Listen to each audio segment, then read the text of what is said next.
మంత్రులకి incharge Meenakshi Natarajan చుక్కలు చూపిస్తున్నారు. ఒక రకంగా ఆవిడ ఇన్ఛార్జ్గా వచ్చిన నాటి నుంచి కూడా తెలంగాణ కాంగ్రెస్లో ఆవిడ పేరు చెప్పగానే గుండెలో రైలు పడగొడుతున్నాయి కావచ్చు. ఇప్పుడు అటువంటి వార్తని ఒకటి తీసుకొచ్చాను. ఇన్ఛార్జ్ మంత్రులకి మీనాక్షి నటరాజన్ షాక్ ఇవ్వబోతున్నారట. అసలు ఇన్ఛార్జ్ మంత్రుల పనితీరు పైన చాలా తీవ్రమైన అసంతృప్తితో ఉన్నారట.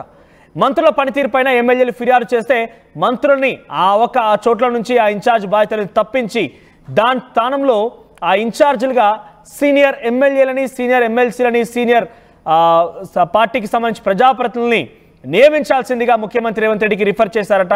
మరి అధికారిక కార్యక్రమంలో తప్ప ఎక్కడా కనబడినటువంటి ఆ మంత్రులకి, కనీసం కార్యకర్తలతో నాయకులతో సమన్వయం లేనటువంటి ఆ మంత్రులకి ఎందుకు ఈ అవకాశం ఇవ్వాలంటూ కూడా ఒక రకంగా ఆగ్రహం వ్యక్తం చేశారట. కొత్త జిల్లాల వారీగా ఇన్ఛార్జ్ మంత్రులు నియమించాలని సూచించారు ఆవిడ. సీనియర్ నేతలు, ఎమ్మెల్యేలు, ఎమ్మెల్సీలని ఇన్ఛార్జీలుగా పంపించాలని మీనాక్షి నటరాజన్ ప్లాన్ చేస్తారు.